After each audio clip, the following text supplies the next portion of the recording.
It's 5 p.m. again, and we're having our Q&A Monday. So today is Easter Monday. It's our Easter special episode. Because last week we talked about the sexy tax breaks that business owner can have. And just because in order to continue entitled to these sexy tax breaks, you have to be in business. Yeah, so that's crucial. So today there's nothing about tax or nothing about financial planning because it's a bank holiday. I've been nice to you. Hi, Bhavna. Nice to see you here. Today we're inviting our business expert, Mike Graham. So basically, Michael, he actually has been the business mentor when I started my business. Because I know if you are running a business like from the beginning, it's very hard, especially when you don't have a network. There are lots of people at the moment, my clients or my contacts, they are medical professionals. They're asking me if they want to move from employee to a business owner and how they can do it. It's actually this step is quite crucial because lots of people, when business didn't go well, they end up going back to employment or going back to they were before.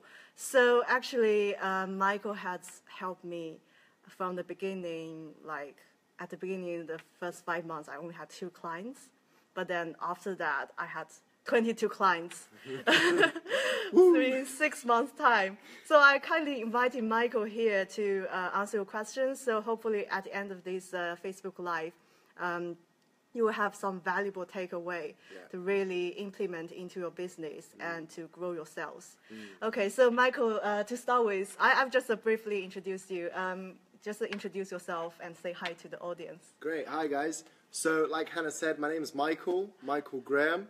I worked with Hannah for a good 2 years, obviously from the beginning, when she was taking that very important step from just starting her business to getting, into business properly. I run a few other businesses alongside with the sales training business. Lately, I've really gotten into triathlon training, in particular Ironman training. It's really exciting. But no, sales, we're very focused on trying to help businesses to sort of grow their sales in 6 months to 12 months, which is pretty much what we do. Yeah, that's great. So basically, sales is actually quite crucial, and lots of people have sort of a negative association with sales. Like me, at the beginning, I was actually, to be honest, it was a crap in it. And I started really, really shy. It's really like, it's not natural for me.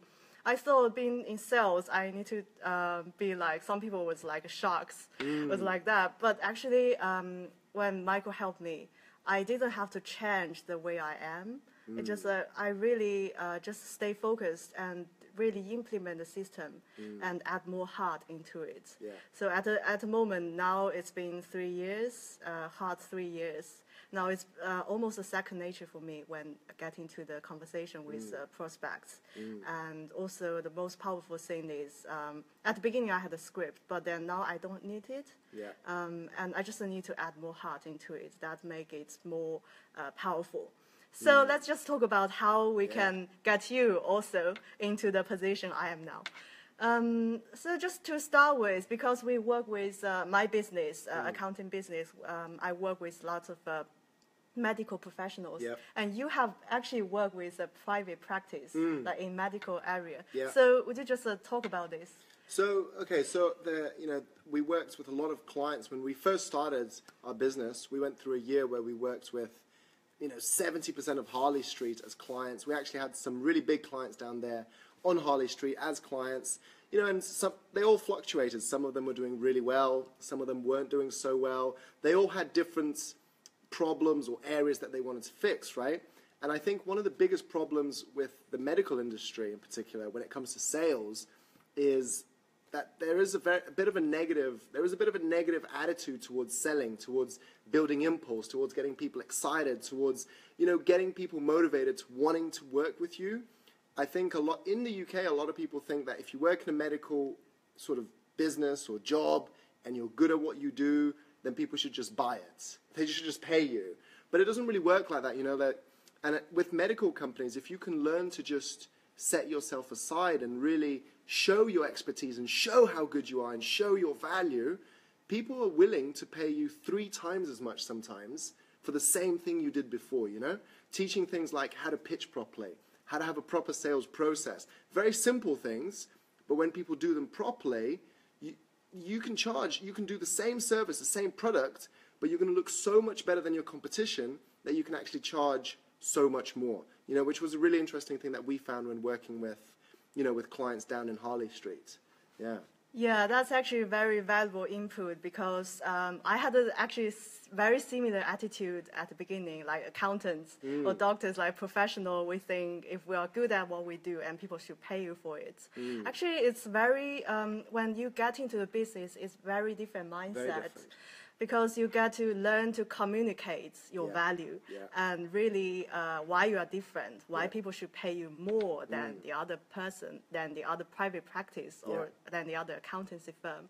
So that's very valuable. So basically today, at the beginning, Michael shared some of the things like when he worked with the medical professionals, but also because medical professional as well as my profession, they are something quite similar, like a mental attitude when you get into the business. Yeah. So actually today, I just share some sort of common struggles I had, and I'm sure that's same kind of struggles. Lots of business owners, when they started, they might have very similar type of struggle, like a negative association with sales, and in particular, when you get started, before you're an employee, you might not think about like building your network in terms of your target clients. So shall we just start it like how you can build your network quickly and get more leads when you just start from fresh? Yeah. So I think you know, like Hannah says, building your network when you make that leap from employee to running self-employed, then running a business, your network, you know, we have a saying at our MJB group that your net worth is directly proportionate to your network, right? So your net worth is directly proportionate to your network. So what that basically means, all that basically means is if you want to make deals that are £10,000, you've got to hang out with people that have that network. If you want to make deals that are £1 million, you've got to hang out with people that have that network. If you want to make deals that are £100, and there's nothing wrong with that, you've got to hang out with that network. And it's important to understand how to build your network, because your network really is that net that's going to help you and push you to a whole nother level, right? You know, like, for example, in my business, and I know you did a little bit as well, but when I started my business, I joined an organization called BNI. It was great for 2 years, and then I graduated from that network to a bigger network. But I did it for 2 years, and it helped me build a network base. But I think in London, there are so many different networking groups and organizations and institutions that my advice would be for someone who's new in business, who's just starting out, to build your network. I think the biggest thing that you can do is pick maybe 1 or 2, maybe 3, but not too many, but pick some groups or institutions that you're going to go to regularly, that you're going to see people, so you can build those very important relationships. Because people think networking, you go once and you get a deal. And it doesn't, you know, yeah, you might do that, but that's not where the real value is. The real value is if I go to a networking event and I see Hannah every week and I build a relationship with Hannah, because then Hannah introduces me to her network. And all of a sudden, I'm not just getting Hannah, I'm getting Hannah's network. And that's a much more powerful way to look at networking rather than I'm going to go there to just to get one deal. So you're really trying to maximize networking. And I agree. I think networking for a business just starting, the bigger your network, the bigger your net worth. It's as simple as any business, but it's as simple as that when you're starting, you know? Yeah, exactly. Yeah. I actually had the same feeling because when you go networking, you don't get a deal straight away. It's really need to build a trust. And also, like, people need to have the need as well.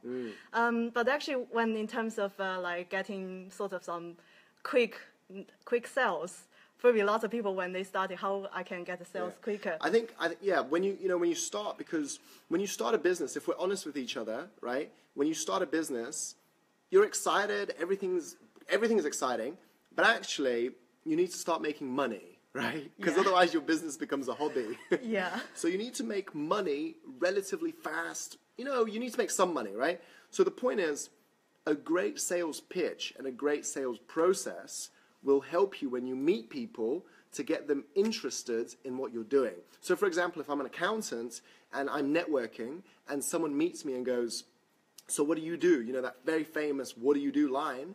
If I say I'm an accountant, they're immediately going to pigeonhole you in with whatever they think an accountant is. And if they have great thoughts on that, amazing. If they have bad thoughts on that, well, you're in trouble, right? Whereas if you say something like, you know, I work in the financial industry and I help people to save up to 30% on their tax. Some line. You need to have some hook lines so that people get interested to want to work with you, or they get curious, and then you can follow a proper sales process. And that's where you're going to get your quick wins from networking. But very rarely are those quick wins going to be, you know, your huge deals. But you are going to get wins that keep your business moving. And if you do a good job with those guys, you're going to get referrals, you're going to get introductions, and then your network starts growing, you know? But it comes down to having a really good pitch. You know, I think you went through the same thing when you started, having a really good hook line, something sexy that people go, wow, I want to talk to you, you know? Yeah, that's actually a really good point, because people probably care more about the benefits rather than what you do. Yeah. Especially like medical industry, perhaps when you say you are the GP, you are the like optician or anything, they might have a sort of suddenly have association with that. Yeah. They have a concept with that. But if you say I save your life, or I give you a better smile. Wow. Oh, that's much sexier. Yeah. Yeah, and also actually another good point. It's just something came up like when it comes to quick sell. There's something I did actually very exotic. It's web sourcing. So Okay. I went for people per hour because there are people posting needs. So what the other thing you can do is pick up the websites like where people posting their needs. The other thing actually is very funny thing happened to me is I went for Gumtree, and I went to the people who are recruiting internal financial manager or the bookkeeper or something like payroll clerk. And I contact them, say, our company can offer the service by outsourcing this and just a fraction of your staff cost. But there's one funny thing happened. Was like I got into the interview. Okay. And then they offer you the job. Then I don't want the job. Well, eventually I didn't get the job, but sometimes you So really get to do what you need to do. That's so funny. Yeah. So actually, that's very practical, like having the system and the process. Yeah. So when it talks about the process, actually, like say when you talk to the prospect client, actually at the beginning that's another struggle with me. Like I find either I can't something I don't feel comfortable with, like sales conversation, or I was like really scared of asking for the money or wasting too much time at talking so much. Like there's some people that like to talk. So Michael, I know you are expert in this, like in terms of shorten the journey and also have an effective sales conversation. So I think the biggest thing, you know, like when you picture a sales process, it's that journey from prospect to client, right? So from cold to gold, taking someone from being not very excited in what you do to being like, wow, I love what you do, I want to work with you, here's my money, right? Because that's what you're in business for. So I think the biggest thing is, if you were going to climb, let's say, Mount Everest, and you're at the bottom of Mount Everest, you're not going to climb Mount Everest in 1 hour. You know, that just doesn't happen, right? So what they do is they have checkpoints, and they climb to each checkpoint. That might take a day, then they rest, then they go to another one, so on and so on. And it might take you, 2 weeks, 3 weeks to climb Everest. And the sales process is very much the same thing. So what you need to do, which is what we did with Hannah, which is so important, is you've got to decide how long do you want your sales process to be. Now, most people don't have a sales process longer than a week, right? So you might be listening to this video and you might be like, a week? My sales process is a month. You're like, well, like I'll tell you, hand on heart, your sales process is too long, you know? So your sales process, you need to understand how long is it going to be, and then you need to understand what are my checkpoints in my sales process. You know, step 1, step 2, step 3, so on and so on. so that what you're really doing, and this is very important, is you're building impulse in the prospect by taking them from one step to step 2, to step 3, to step 4, so that when it comes to closing the prospect, it isn't so daunting. You know, like Hannah said, closing can be difficult. And the reason people struggle with closing is very simple, actually. It's because they're not confident whether the person's going to say yes or no. They don't know what the person's going to say. If you're going to close someone, once you get, and I'm sure Hannah's like this now, once you get good at building a proper sales process, you know when it gets to the close if someone's going to say yes or no. And you still do it because you need to get that decision. But you're not like, oh my God, are they going to say yes? Are they going to say no? You just know what they're going to say. You know it's going to be a yes, or you know it's going to be a no. But at least you follow that process and you guide it in the right way. And that's, you know, I think for every industry, having a proper sales process is such a fundamental part of being successful with your business. 100%. Yeah, that's actually having the process in place. It actually gives you a template. And for me, it's gave me a certainty. It's just like at the beginning I mentioned, I thought like salespeople, in order to become like good at sales, I have to become a shark. But actually, I don't have to. I have these templates, and I just follow the steps, and then I just be myself and asking questions, and eventually lead to the sale. It's just the power of these questions really pre-planned and give you certainty. And you can have something to rely on. And also for the prospects as well, it just make you look professional, like you're serious about what they're saying. So of course at the moment, it becomes the second nature for me. I'm sure if you follow the same step, if you have a pre-planned a questionnaire at the beginning where you're not comfortable with, and then after a while, by practicing, it becomes a second nature.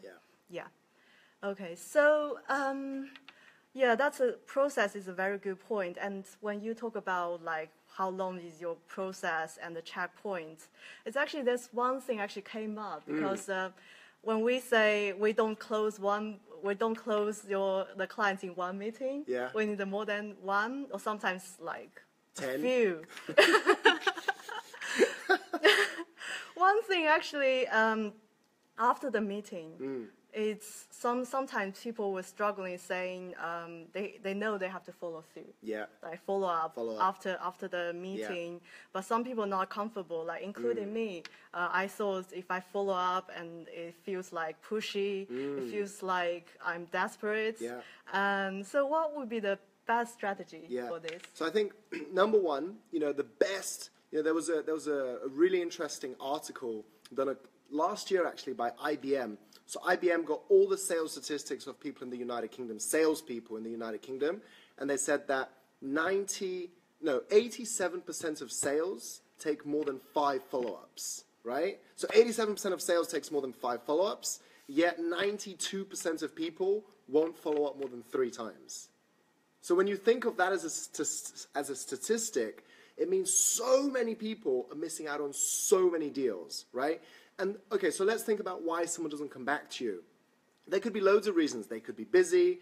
Something else could have happened. They forgot about you. It doesn't matter. There could be loads of reasons. The trick in the follow-up is very simple, and it's probably the most important trick. There's many tricks, but the most important trick is you've got to have a different reason to follow up with someone all the time. And the reason can't be something like, you know, did you look at the weather today, right? But when we talked about networking earlier, understanding the power of your network, I'll just give you one quick example. So if I meet Hannah as a prospect, okay, and we have that first meeting, and Hannah's super excited to come on board the MJB program, you know, and triple her sales in 6 months, and she's like, wow, let's do this. And then I say to her, okay, today's Monday, give me an answer on Wednesday. And she doesn't give me an answer, right? I need to follow up. So what I'll do is I might introduce her to someone in my network who could be of good use to her.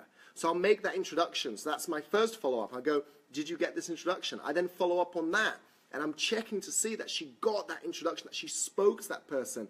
But what I'm doing is I'm still staying front of mind with Hannah's mind, but I'm not following up on the same boring reason of, did you read my proposal? Have you made a decision? Because that's where it becomes pushy, because you're asking the same question and the person isn't coming back to you and you don't really know what to say. But if you have a different reason to talk to someone, if you have a different reason to ask for something, all of a sudden, it becomes like, okay, fine, Mike's trying to add value to me. Deep down, they know you're following up because of the proposal, but it becomes a much softer way of following up rather than the, hey, did you read my proposal thing, right? And I think the final thing is, my rule is I follow up with people 5 times. So 1, 2, 3, 4, 5. If after the 5th time they still haven't come back to me, then what I do is I put the ball in their court. And I say, look, I followed up with you. I know you're busy. I know whatever's going on. The ball's in your court. Come back to me when you want. But I'll say something like, but you need to come back to me soon because we're busy, blah, blah, blah, blah, blah. But the point is, I know that I've done everything possible to follow up, and I know that now it's in their court. Do you see what I mean? So in my mind, I can at least go, I did my job, right? And I think following up is massively, massively important, 100%. Yeah, that's true. And also, like Michael was saying, that's very powerful. It's like you follow up, not just say, have you read my proposal, like this kind of boring thing. Because I came across like salespeople like this for me. It was like, keep sending me emails, like scheduling a call. Like stalking. Yeah, of course, I don't feel comfortable if I'm doing that for anyone. But one powerful thing, as you said, it's always think about what they need. Yeah. Adding value. Actually, that's a very powerful thing that one prospect I had before. Because we've been doing this sort of weekly Q&A Monday, and it's eventually goes to YouTube. And there's one episode I thought that's relevant to her. And I sent her the video, and she came back to me. So I got a deal. So, yeah, so really, I think... The power of the follow-up. Yeah, follow-up. When we say, perhaps when we say follow-up, if we just say change into the different word, if you just say you are there to add value to more people, even in marketing, in sales, you're always adding value, then you get the right client. And it doesn't matter if someone turn out say you're not a good fit or they don't need you, it's okay. But then eventually your idea is not say get to sell, but it's always adding value to people. Okay. So, well, actually, it's just basically on the follow-up. The other thing, actually one thing very crucial when it comes to, in the end, the closing, what I always also struggled was asking for money. Like deep down inside is actually the fear of people saying, I can't afford it. I will think about it. But actually, Michael, you have a good strategy for this. So talk about that. I think that the interesting thing with asking for money is you've got to learn to ask at a level that you're comfortable with, right? Like when we work with clients, it's really, really interesting because this is something that everybody struggles with. And, like not recently, 2 years ago, I started a new business and I had the same, and I've been in sales a long time. I had the same problem in that business because we're pitching at a much higher level. So the point is that when you start your business, the way we coach people is get comfortable pitching at a price that you're comfortable asking for. If that price is £50, fine, it's £50. Because eventually what's going to happen is you're going to get annoyed that you're charging so little for doing such a good service that you're going to have this freak out moment, right? And then you're going to go, you know what, I'm going to charge more money. But then what's going to happen is you have belief and you're going to look at people point blank in the eye and you're going to go, I charge 200 now. Whereas before you were charging 50. Whereas if you don't have that experience, if you don't go through that, I hear people all the time tell our clients, the new clients, you should be charging more for your service. Of course they should. It's not like they shouldn't, but they need to go through that learning process, that journey of getting annoyed almost with charging so little for such a good service. And Hannah's smiling because Hannah did this. But you need to go through that because that's what makes you really understand and really sell yourself on how good you are. So my advice is whatever you're charging at the moment, keep charging that. Be comfortable with charging that. Get good at doing the deal. And once you're annoyed that you're making not enough money for the amount of work you're doing, then increase your price. Double it, triple it, right? And I'm being honest, triple the price because you'll be at a level where you can comfortably tell someone else, this is my price. Whereas if you're not comfortable with it deep down, you're going to tell someone this is my price, and they're not going to buy it because they're not going to believe you. So it's massively important. Charge little and grow up. It's fine, you know? Yeah. Oh, thanks for the Oh, thanks wow, for look the at the love. love. Wow. Thank you. Well, that's actually a really good point when we say at the beginning, charge whatever you think is comfortable with. It's actually, that's a good point because you get to go through that journey. Yeah. For me, at the beginning, yes, it's uncomfortable for me to charge like massive amount. Although there are lots of books, lots of accountants, lots of mentors saying you should charge more, you should charge more. Yeah. But in the end, you need to get the clients on board. You need to practice serving the client, practice, and also it's a good learning curve for you to build up your experience, like what your client need and how you can refine your process or system to get it better and deserve a higher price. Yeah, deserve the higher price. Yeah. That's what it comes down to. Yeah. So, well, basically, let's see if there's any questions here. I was trying to sell high, and no one was buying. I was trying to sell high-end, no one was buying it. What is it? High-end what, Denise? But whatever you... So I was trying to sell something high-end. Okay, I think set up a low entry price and save £50 place. Okay, maybe if we talk about selling something high-end to people, right? If you're trying to sell something high-end to people, it really comes down to the way you present yourself in your business, right? Having things like, for example, case studies, right, will help you to sell at a higher price. Okay, high-end coaching products. Okay, great. So, for example, with our business, MJB Consultancy, we've, I don't know, since we started, we've probably multiplied our price 20 times to what we charge now. But the point is that now we're at a place where we have so many case studies. We have so much guarantee behind our products. We have so much delivery power. There's a lot of people out there that, in all honesty, are just fake. They put out a high-end product, but you don't really get anything for that high-end product. If you really want to be high-end and you really want to deliver at that level, and you believe that you can, that's great, but you've got to bring something to the table. And a lot of times that's proof. You've got to bring proof and you've got to bring guarantee. And the only way really to bring guarantee is you've got to be willing to say to people, whatever I'm going to coach you on, you're going to get a certain result, and if I don't, then you get your money back. And a lot of coaches, when you think about it like that, a lot of people actually, they're not comfortable doing that for many reasons, but the way I look at it is if you're not comfortable doing that, then don't go for the high end, go for something else. Because high end is where you really put your neck on the line. But you've got to be willing to do that. Thanks, I'm glad you like that. Yeah, that's actually true. It's like at the beginning I was thinking my service should aim for high end, but it's actually, it's not a quick fix. Yeah, and all these things. Yeah. I think one of the things is every industry, when we get new clients, when you ask them, who do you want to work with? They're like, the high end people.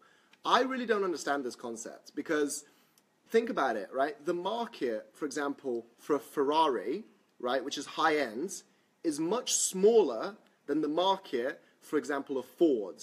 And the Ford outsells a Ferrari every day. Ferrari are currently going through a marketing exercise worldwide where they're trying to tap in to a lower middle class audience because there's only so many people that are high end. So if you're going to sell something high end, which fine, fine, I personally think that you've got to have products as well which are for everybody else. And that sometimes is your bread and butter business. And then when you get something high end, you're having a party and you're having a good time. But I think just having something that's just high end, this dream of the high end clients, I think it's a fake dream. I just don't think it's very valid. But that's just my opinion. Yeah, that's actually a really good point. At the moment, my business, for example, we have 3 tiers of services. Like we have like essential, we have a full, we have like premium. Duke. So basically, you put out there because different people are willing to pay different price. Yeah. And you put things out there. Anything you're comfortable with. Yeah. So it just give people the choice. Yeah. And of course, higher end will be one of them. Yeah. Yeah. Okay. So let's see if any questions. Okay. If no other questions, then we just continue. So after all these, basically, I share my struggles. But if someone is looking to transition from employee to a business owner, apart from all these tips, is there any other advice you'd like to give? I think my biggest tip to anyone transitioning from self-employed to business owner, employee, self-employed, business owner, right? So an employee, you have very little risk because you're going to get paid at the end of the month. Whether you work or not, you might get fired, but you'll get paid, right? Self-employed, if you don't work, you don't get paid. So it's actually the worst place to be, right? But going from self-employed to business owner is where you need to really run to. And being a business owner means that whether you work or not, you're still getting paid, you're still generating revenue, right? So the point is to go that journey, to go as quickly as you can, not just quickly, but as efficiently and as proud as you can do it. I think the one thing it comes down to is your mental attitude, and being committed to the journey. So, for example, working on a bank holiday, it might not be fun, it might not be the most exciting thing you're going to do, but if your journey, if the moment that you're in the journey dictates that you need to work on that day, then you need to work, right? If it dictates that you need to send a proposal, you need to send a proposal. If it dictates that you need to go work with that client that's just a pain in the bum, you need to go work with that client, right? And you need to understand that wherever you are in your journey, you have to be committed to at least keeping things moving forward. Because what a lot of people do in this journey is they start to, because it gets hard, because it gets tough, because a lot of things go wrong, because et cetera, they start to doubt themselves and they start to doubt their ability and they start to doubt loads of things. They just start this doubt. Whereas if you keep moving forward, you're going to get what's called lucky breaks, right? You're going to get like a lucky break. It's not a lucky break. It's that what's happened is you've kept your momentum, you've kept moving, so that when the opportunity arises, you're there to take it. One of my favorite quotes when it comes to sales and business and entrepreneur is that luck is the product of when opportunity meets hard work. And that's what it is. But you've got to learn to keep committed and grinding. And I'm not talking about grinding at 100 miles an hour, because I think that doesn't exist. Working every day, it's silly. It's a bad idea. But committing and saying, I'm going to work in my business every day for 8 hours. But in those 8 hours, you're really working, you're grinding. And then you have a break, you go train, you go do whatever you do, you go spend time with your family. But in that 8 hours, you're committed. Because, I see a lot of entrepreneurs that start and they say they're committed, but, really when you look at it, are you that committed? Are you really pushing it? And the answer is no. So you've got to be honest with yourself and you've got to be committed. That's my biggest thing. Sales, Hannah, when she started, wasn't that super confident in sales. Hannah isn't the most salesy person, but she's phenomenally at growing her business because she committed to learning the process, learning the pitch, learning the system, and that's what makes you successful. Thank you. Yeah, that's a good point. And also Glenn made a really valuable point different pricing. Yeah. Yeah, like done it for you, other option, do it yourself, do it with me and done it for you. That's actually, you can set a different pricing point or like even something for free at the beginning and then different price sets. That's also a good point. As Michael mentioned about, entrepreneurship, it's actually a completely different mindset in comparison to be employee or self-employed. You got to be committed. Yeah. And my last 3 years, it feels like 10 years. But commitment, that's a big thing. I think one thing actually I got really valuable from Michael's service. It's at the beginning, Michael was calling me every week to check in what's going on, how many deals I signed up, what we're gonna do next. So that level of accountability, that's also massive. So really got me into where I am today. So thank you. Okay, so having said all this, of course, if you have more questions, I think we are like more than 30 minutes. We've been so exciting today. Also, it's bank holiday. We would love to give you more of these tips, but it's just a time constraint. I know Michael has to train later on, and you guys probably have to train, have to spend time with your family. So we wrap up here. But before we end this call, if anyone would like to explore how you can help them or want to explore your services, so what would you offer, and what would be the best way to connect with you? I think probably just because of this Facebook Live, add me on Facebook, find our MJB Consultancy Facebook page. We also have an online platform called SME Skills Academy.